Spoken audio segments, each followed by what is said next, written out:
Mesdames et messieurs, bonjour et bienvenue à cette édition spéciale sur Africa TV dédiée à l'autisme, pas seulement à l'autisme, mais à ce combat-là que mènent des parents des enfants atteints d'autisme au quotidien, un sujet parfois tabou dans notre société. On n'en parle pas assez souvent. Nous ne savons pas comment vivent ces enfants au quotidien ainsi que ces familles, comment comprendre les difficultés ou les différents défis auxquels font face ces enfants tous les jours. Pour en parler avec nous, une réalisatrice qui a choisi de révéler au monde entier le vécu des parents enfants atteints d'autisme au quotidien, leur combat au travers d'un film dénommé 2 avril qui sera projeté bien sûr à Douala Bercy le samedi 28 décembre 19h et 21h, les 2 heures de projection. Les billets sont bien sûr en vente du côté de Douala Bercy et vous pourrez avoir les billets qui coûtent entre 2000, 3000 et 5000 francs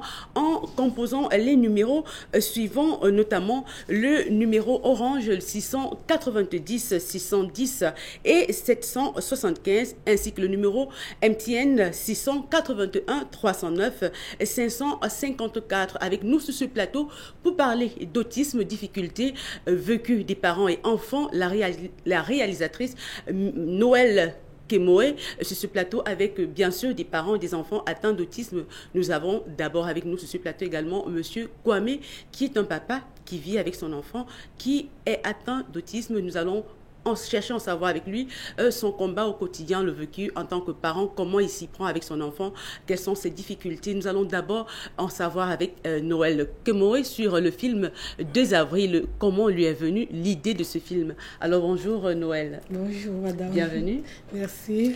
Alors vous êtes la réalisatrice du film 2 avril qui sera projeté le samedi 28 décembre du côté de Douala Bercy. Alors ce que j'aimerais savoir, c'est comment vous est venue l'idée de ce film de révéler au monde le vécu des parents et des enfants atteints d'autisme? D'où est-ce que cette impulsion vous sort? En 2016, quand je sortais mon tout premier film, Effet Boomerang, à 2 jours de l'avant-première, c'était le 14 décembre 2016, parce que le film devait sortir le 16 décembre.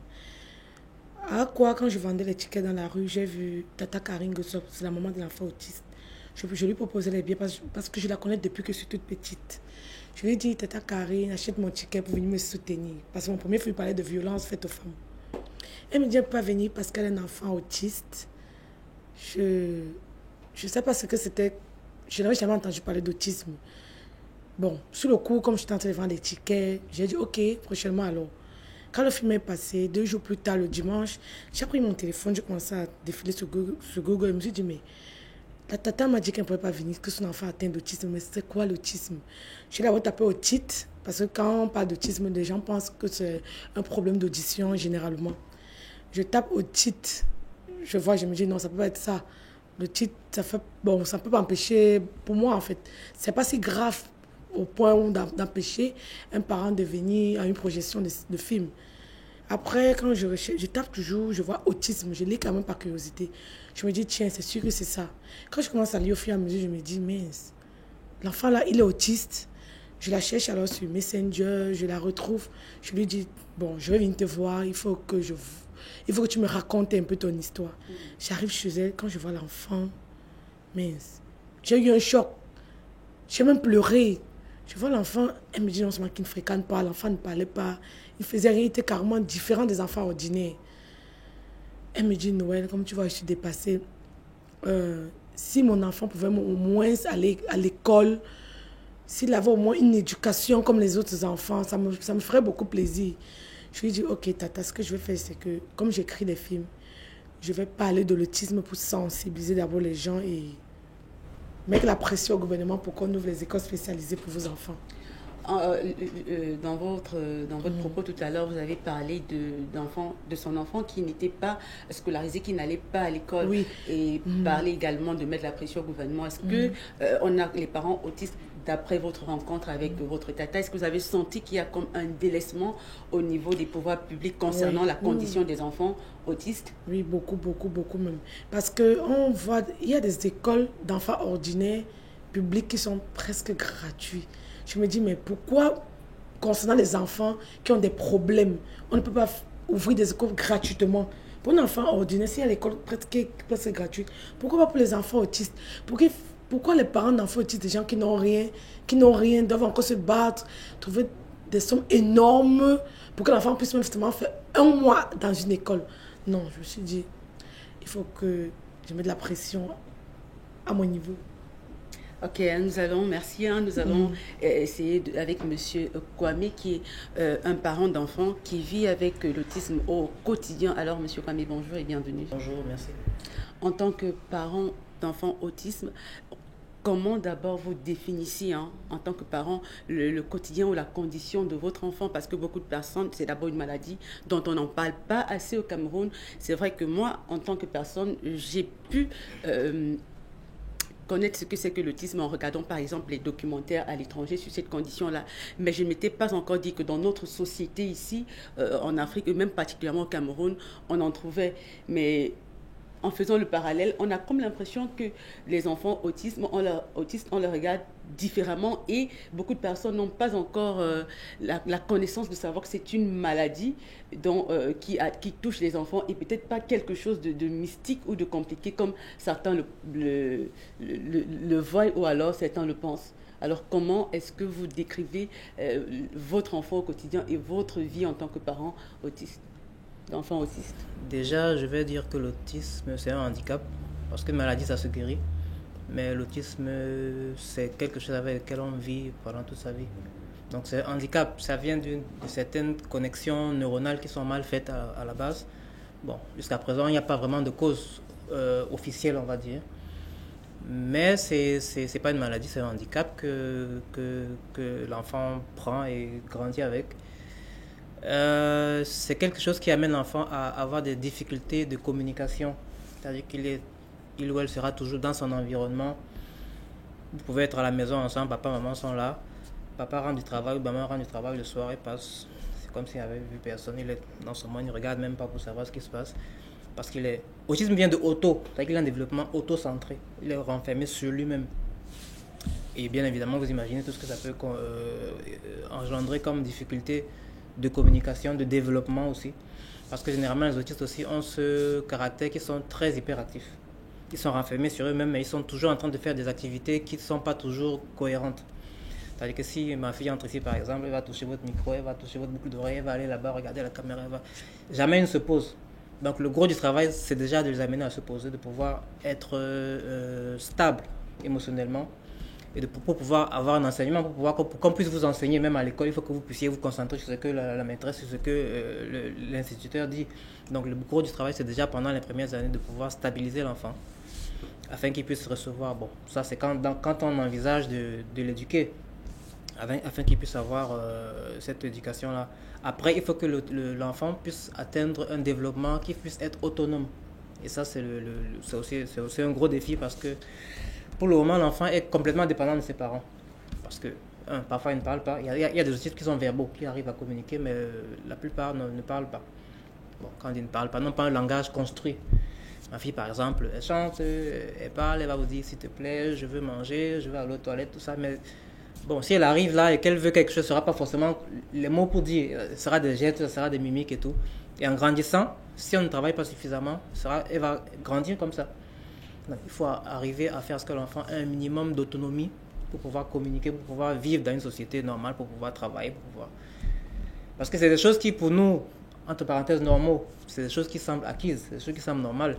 Mais quand on vit au contact d'un enfant, on se rend compte qu'en fait, c'est tout un processus.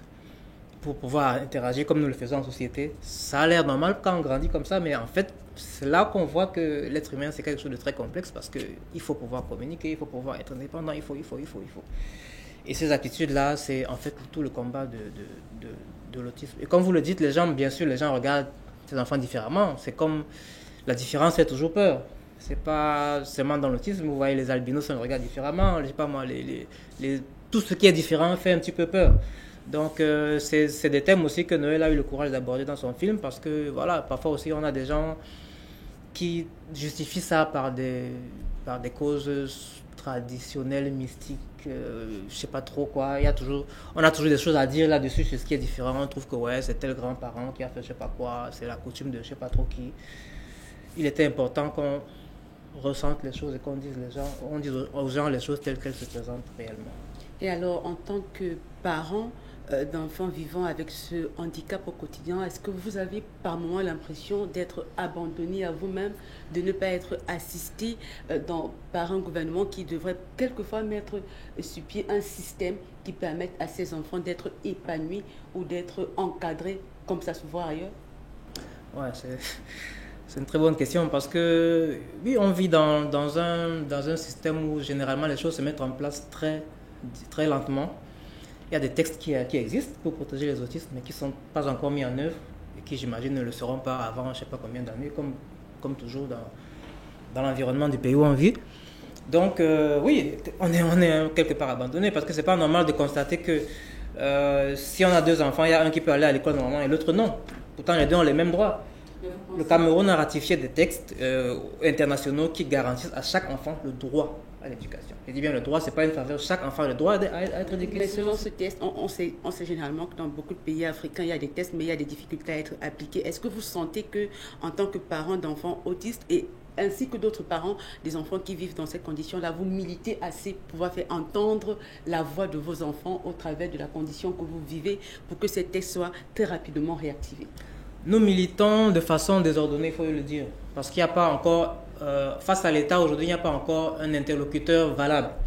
Bon, il y a quelques associations de parents auxquelles nous appartenons qui existent et qui essaient de faire front pour pouvoir constituer une contrepartie, pour pouvoir répondre. Parce qu'on va dire aujourd'hui, ok, moi je vais devant votre micro dire oui, il faut que l'État défende les autistes, mais ma voix seule, ce sera un peu léger. Il faudrait une association. Le film 2 avril qui sort voilà, va mettre ce problème sur la table. Et ne pensez-vous pas que les parents des enfants autistes devraient en profiter pour faire entendre leur voix au travers non seulement de ce film, mais en profiter de cette occasion qui va rassembler beaucoup de téléspectateurs, également beaucoup de personnes qui suivront l'actualité de ce film pour davantage parler de la condition des enfants. Effectivement, vous avez complètement raison. Et c'est d'ailleurs ce que dans notre association, nous essayons de faire. Nous sommes très solidaires de l'action de Noël qui vise à faire sortir ce film-là. Il est immensément soutenu par les parents d'enfants autistes du Cameroun qui sont dans des associations diverses. Et je crois que le 28, la salle sera sûrement pleine en grande partie des parents d'enfants autistes. Okay, merci à vous, Monsieur Kwame. Je vais revenir avec vous. Noël Kmoé, vous avez sorti ce film qui est le film 2 avril qui parle de cette condition assez délicate des enfants autistes. Quelles sont les difficultés que vous avez rencontrées dans la réalisation de ce projet, de ce film? Parce qu'on sait, si ce sont des films qui parlent de divertissement, on a beaucoup de personnes qui voudront investir parce qu'ils comprennent le film, mais parler d'une condition qui concerne certaines personnes qui sont quelquefois gérées comme une minorité. Je crois que vous devez avoir beaucoup de difficultés d'être au niveau de la réalisation de votre projet. Lesquelles? Bon, la première difficulté a été au niveau de l'écriture du scénario. Il fallait que je sois cohérente. Je n'avais pas le droit à l'erreur. Je ne veux pas être censurée par l'OMS ou les parents d'enfants autistes. Donc, il fallait que je fasse beaucoup de recherches d'abord, que je lise beaucoup, que je rencontre des différents médecins, orthophonistes, psychomotriciens, neuropédiatres, pédopsychiatres, pédiatres même. Oui, j'ai dû faire plusieurs réunions et discuter avec beaucoup de parents d'enfants autistes, beaucoup, plusieurs parents. Et pendant le tournage, ça n'a pas été facile avec le petit Kwesi parce que j'ai tourné avec 3 enfants autistes, de vrais enfants autistes. Le héros du film, l'acteur principal, était un enfant autiste. Il ne se comportait pas forcément comme on voulait au moment où l'on voulait. Quand, par exemple, on voulait qu'il aille à gauche, s'il allait à droite, il fallait être patient, attendre qu'il fasse ce qu'on veut exactement au moment du tournage, quand les caméras étaient déjà allumées. Même quand on tournait toute la nuit, il fallait qu'il restait éveillé. Quand il dormait, il fallait le réveiller. Donc ça juste, bon, c'est juste ça. Le reste, tout c'est bien, très bien. Mais au-delà de ces difficultés-là, vous avez quand même pu constater, s'ils ont réussi à faire ce film, vous avez dit qu'ils ont des capacités. Oui. Il a trop bien joué. Hey. Il a trop bien joué. Non, ça va. Et ce qui est intéressant, c'est que dans votre film, vous avez utilisé parmi vos acteurs des personnes qui sont réellement touchées par cette situation? Comment vous êtes venu cette idée? Ça a été facile de trouver les acteurs? Est-ce que les mamans n'ont pas été réticentes à un moment de pouvoir laisser leur enfant jouer dans ces films? Est-ce que vous ne vous êtes pas posé des questions à savoir si, et si? Non, bon, après l'écriture du scénario, j'ai contacté les acteurs, ils étaient plutôt très très contents. Beaucoup me disaient même que Noël, on peut le faire gratuitement parce que c'est pour une très très bonne cause. Oui. Et bon, je vais prendre l'exemple d'une des actrices, Myriam Abika, dont la fille est ma fille dans le film. Sa fille autiste, elle est ma fille dans le film 2 avril. Quand je l'ai rencontré, un tonton, Mania Wandi, le chanteur, je l'avais rencontré en ville. Il lui dit, je suis en train d'écrire un film sur l'autisme. Il dit, j'ai une amie, elle a une fille autiste, elle peut travailler avec toi. Donc quand je l'ai rencontré, c'était comme un coup de foudre amical. On était sur la même longueur d'onde. Donc on se comprenait. Et après, elle m'a dit quelle actrice qu'elle a déjà tourné dans quelques films. Je lui ai dit, mais ça tombe bien. Pour le rôle de Nathalie, je n'avais pas retrouvé l'actrice qui devait jouer ce rôle. Tu vas jouer Nathalie dans le film. Ok. Nous allons continuer cette édition spéciale avec Myriam Abika, qui est actrice dans le film 2 avril, qui sera projeté, je le rappelle, le 28 décembre du côté de Douala-Bercy. 2 projections, l'une à 19h et la deuxième à 21h.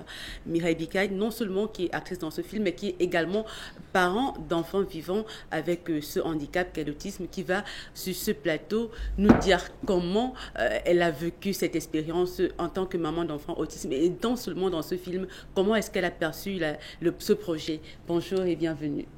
Bonjour. Ok, nous allons aborder avec vous la question de ce film qui sortira le 2 avril dans lequel vous êtes actrice.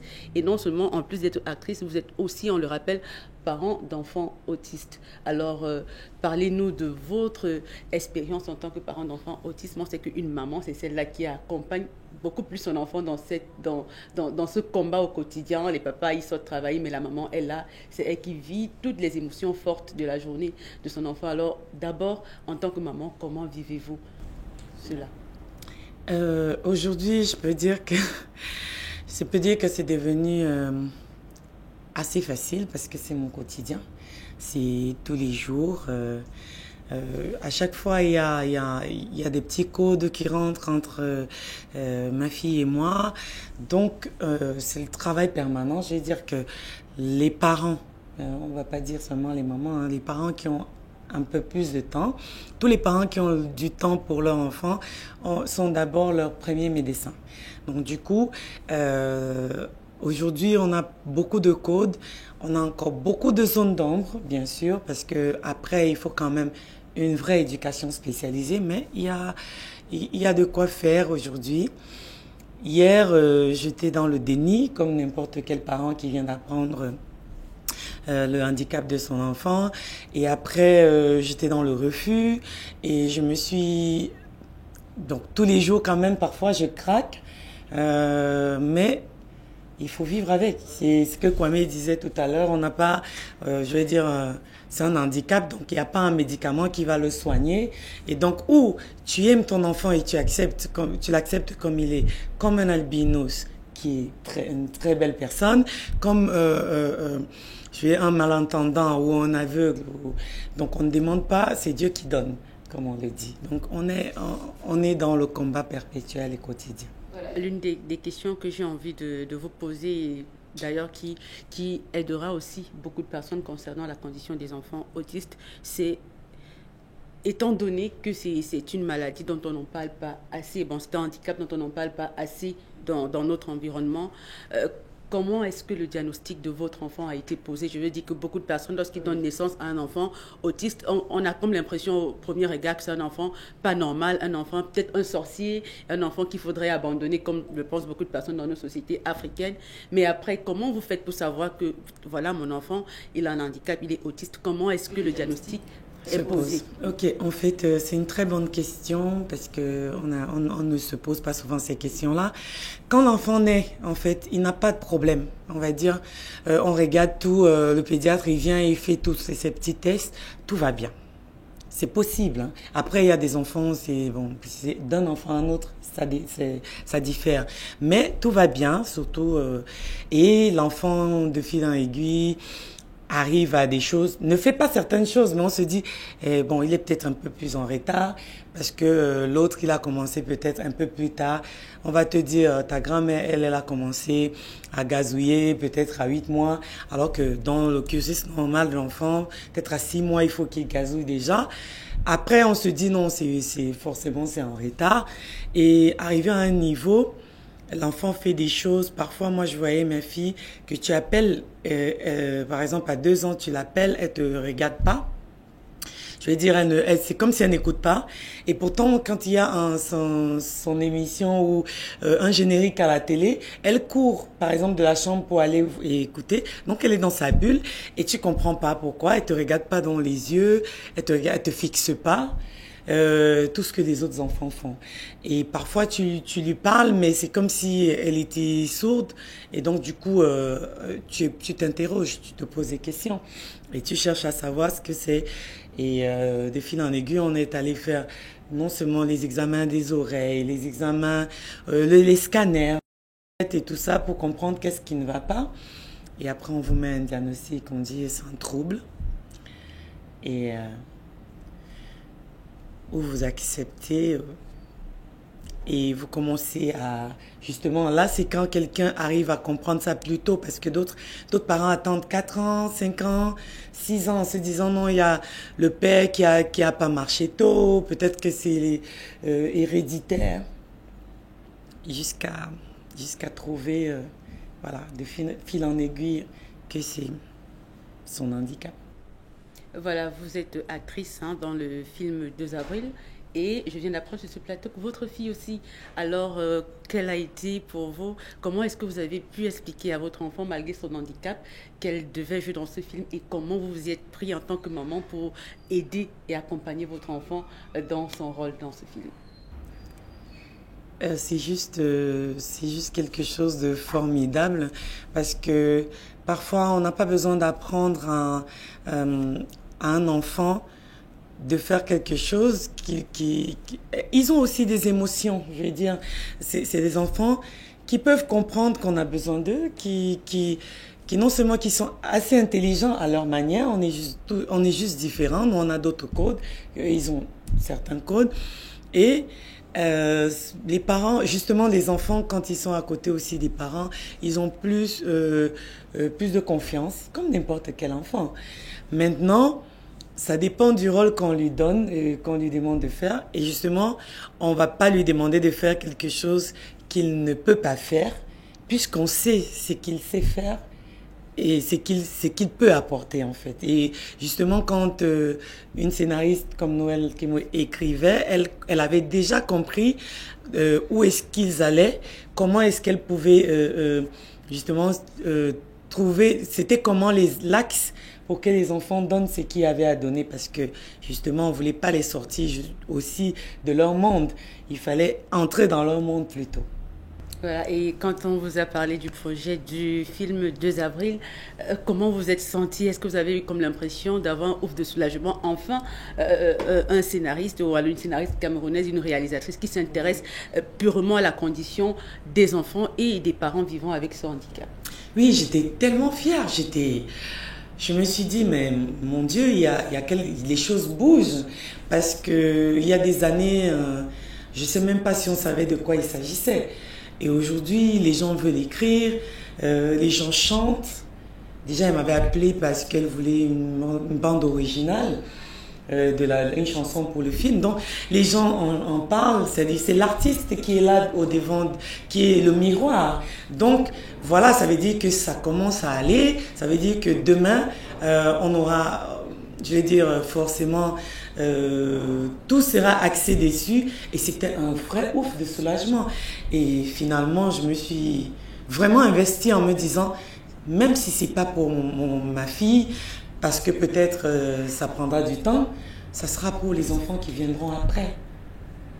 Ok, je rappelle qu'on va bientôt sortir de cette édition spéciale et je vais demander à vous, Noël, lorsque vous avez pensé votre film et lorsque votre film sera projeté, qu'est-ce que vous attendez des personnes qui vont regarder ce film? Qu'est-ce que vous attendez non seulement des pouvoirs publics? Quel est l'impact qu'est-ce que vous attendez réellement de la sortie de ce film sur le plan des difficultés, sur le plan du message que vous voulez faire passer aux gens? Déjà, sur le plan du public, j'espère vraiment changer le regard des gens vis-à-vis des parents d'enfants autistes. Parce que beaucoup de gens jugent ces parents. On dit parfois qu'ils éduquent mal leurs enfants, ils ne savent pas la difficulté. Un parent d'enfant autiste ne peut pas prendre son enfant et va dans un supermarché. Ça va être compliqué. Donc, changer d'abord les regards et arrêter de traiter ces enfants de sorciers, comme on l'a dit tout à l'heure. Pour le pouvoir public, comme j'ai dit, s'ils ne peuvent pas ouvrir des écoles spécialisées, au moins l'éducation, l'école inclusive. Oui, et qu'on applique vraiment ça. Qu'on fasse l'école inclusive partout. C'est simple. Il faut qu'un enfant qui habite à Nubé se retrouve dans une école inclusive à Moussadi ou à Bonabéry. C'est moi les frais, ça coûte combien? C'est trop cher. Donc, alléger la tâche aux enfants de parents d'enfants. Aux parents d'enfants autistes, pardon. Merci à vous, Noël Kemoé. Avec vous, Myria, s'il y a un message que vous allez faire passer au pouvoir public et aussi aux personnes qui vous regardent sur la condition des enfants autistes et sur vos difficultés en tant que maman et d'enfants vivant avec ce handicap, quel message voulez-vous leur faire passer ce matin? Ce que je dirais à tous, c'est que nous avons besoin, nous, parents d'enfants autistes, que justement tous les regards changent. Parce que un enfant autiste, justement, n'a pas un handicap visible. Et du coup, parce qu'il n'a pas un handicap visible, on ne sait pas qu'il a un problème. Et parfois, on est toujours obligé de nous justifier de grâce. Soyez indulgents avec un enfant que vous voyez se comporter différemment. Prenez la peine de comprendre pourquoi, parce qu'il n'y a aucun parent qui peut laisser son enfant faire n'importe quoi devant la société. Et pour les pouvoirs publics et tout le reste, nous sommes je veux dire, on a vraiment besoin justement des écoles, de l'éducation pour nos enfants et que nous soyons plus délaissés. Aujourd'hui, on nous a dit qu'il y a des textes qui sont régis pour cela. Nous attendons justement qu'il y ait quelque chose qui bouge et forcément, courage et pour le combat aux parents et aussi aux enfants, peut-être ceux qui sont déjà adolescents ou grands qui comprennent déjà de quoi il s'agit. Voilà, merci à vous de nous avoir accordé de ce temps pour nous parler non seulement de ce film qui sortira le 28 décembre, le film 2 avril bien sûr. Merci de nous avoir expliqué et de nous avoir raconté votre quotidien et vos difficultés avec vos enfants. Maintenant, on comprend que l'autisme, ce n'est pas une maladie, mais c'est un handicap avec lequel les enfants naissent et qui ont besoin d'accompagnement. Et nous invitons aussi tous ceux-là qui nous regardent ce matin de penser à acheter leurs billets, voilà, pour la sortie de ce film, les billets qui sont, je le rappelle, à 3 000, 2 000 et 5 000 francs. Et pour les avoir, vous composerez les numéros suivants. Le numéro orange, c'est le 690 610 775 et le numéro MTN, c'est le 681 309 555. N'oubliez pas, c'est le samedi 28 décembre du côté de Douala-Bercy. 19h la première projection et 21h la deuxième projection. Nous avons pu comprendre ce matin, voilà, que les parents vivant avec les enfants autistes ne sont pas des parents marabouts, alors des parents sorciers, ce sont des parents comme tout le monde. Et avoir un enfant autiste, ça peut arriver à n'importe qui. Nous vous conseillons fortement d'aller regarder ce film parce qu'on ne sait jamais qui donnera naissance à un enfant autiste dans l'avenir. Vous pourrez comprendre comment vivre avec ces enfants, comprendre le combat que mènent ces personnes et pouvoir les accompagner au quotidien. Merci à vous de nous avoir suivis. Merci également à vous d'avoir honoré cette invitation ce matin. Au revoir.